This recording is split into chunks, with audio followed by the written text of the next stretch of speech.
Houari Boumediene, also transcribed Boumediene, etc., served as chairman of the Revolutionary Council of Algeria from 19 June 1965 until 12 December 1976, and thereafter as the second president of Algeria, until his death on 27 December 1978. Background: Boumediene was born Mohammed Ben Brahim Boukharouba near Héliopolis in Algeria's Guelma province and was educated at the Islamic Institute in Constantine. He joined the National Liberation Front in the Algerian War of Independence in 1955, adopting Houari Boumediene as his nom de guerre. He reached the rank of colonel, then the highest rank in the FLN forces, and from 1960 he was chief of staff of the ALN, the FLN's military wing. But at this point of the war, the ALN had been defeated and badly hurt by the French operations, and Boumediene accepted a difficult command. After independence in 1961, after its vote of self-determination, Algerians declared independence and the French announced it was independent.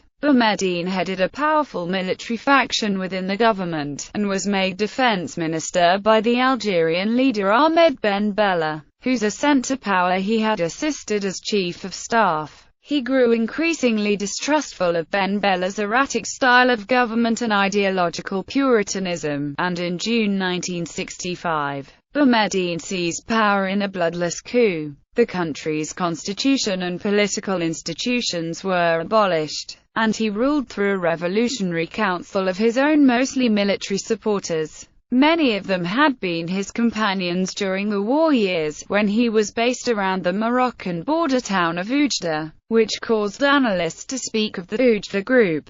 Initially, he was seen as potentially a weak leader, with no significant power base except inside the army, and it was not known to what extent he commanded the officer corps. He remained Algeria's undisputed leader until his death in 1978. No significant internal challenges emerged from inside the government after the 1967 coup attempt. Domestic policy. Economically, Boumediene turned away from Ben Bella's focus on rural Algeria and experiments in socialist cooperative businesses. Instead, he opted for a more systematic and planned program of state-driven industrialization. Algeria had virtually no advanced production at the time, but in 1971 Boumediene nationalized the Algerian oil industry, increasing government revenue tremendously. He then put the soaring oil and gas resources, enhanced by the oil price shock of 1973, into building heavy industry, hoping to make Algeria the Maghreb's industrial center. His years in power were in fact marked by a reliable and consistent economic growth, but after his death in the 1980s,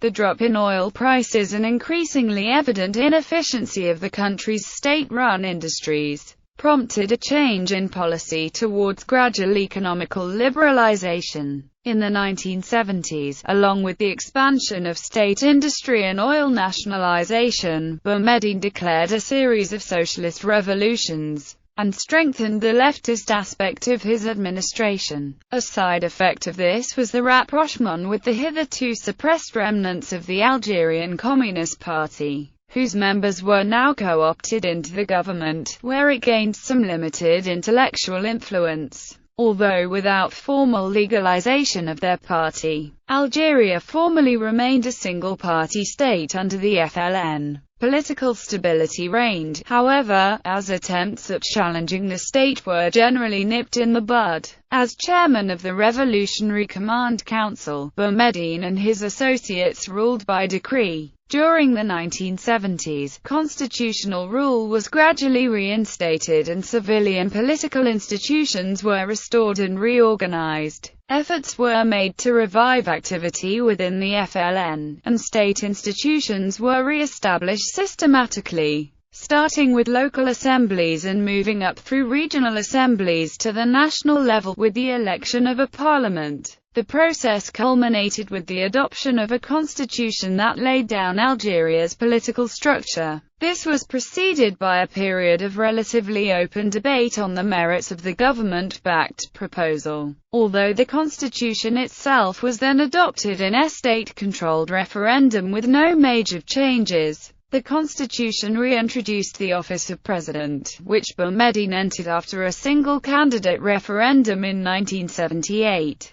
At the time of his death, later that year, the political and constitutional order in Algeria was virtually entirely of FLN design. This structure remained largely unchanged until the late 1980s, when political pluralism was introduced and the FLN lost its role as dominant single party. However, throughout Boumediene's era, the military remained the dominant force in the country's politics, and military influence permeated civilian institutions such as the FLN, parliament and government, undercutting the constitutionalization of the country's politics. Intense financial or political rivalries between military and political factions persisted, and was kept in check and prevented from destabilizing the government mainly by Boumediene's overwhelming personal dominance of both the civilian and military sphere. Foreign policy. Boumediene pursued a policy of non-alignment, maintaining good relations with both the communist bloc and the capitalist nations, and promoting Third World cooperation. In the United Nations, he called for a unity built on equal status for Western and ex-colonial nations, and brought about by a socialist-style change in political and trade relations.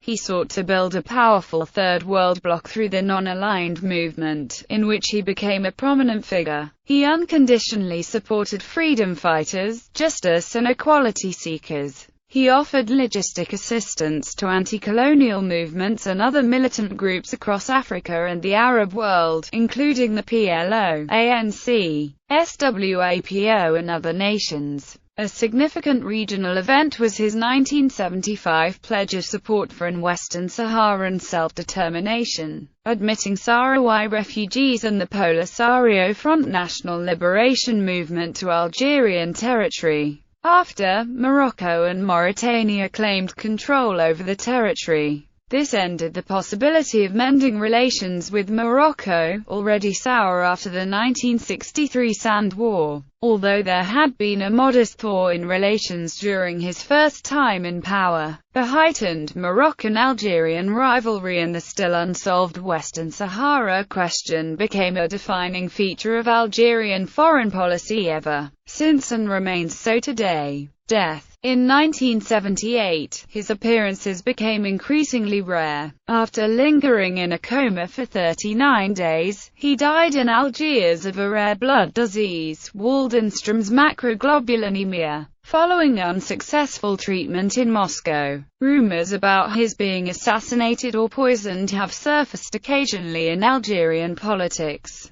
The death of Boumediene left a power vacuum in Algeria which could not easily be filled. A series of military conclaves eventually agreed to sidestep the competing left and right-wing contenders, and designate the highest-ranking military officer, Col. Chadli Benjedid, as the compromise selection. Still, factional intrigue mushroomed after Boumediene's death, and no Algerian president has since gained the same complete respect. Admiration from the Algerians. Bibliography. Ania Franco's Jean-Pierre Serrani, un Algérien nommé Boumediene, écoute d. Stockholm. Les Grands Leaders, 1976. Paul Bolter et Claudine Rouleau, La stratégie de Boumediene, écoute d. Simbad, 1978. Juliette Minces, L'Algérie de Boumediene, écoute d. Presses de la Cité, 1978.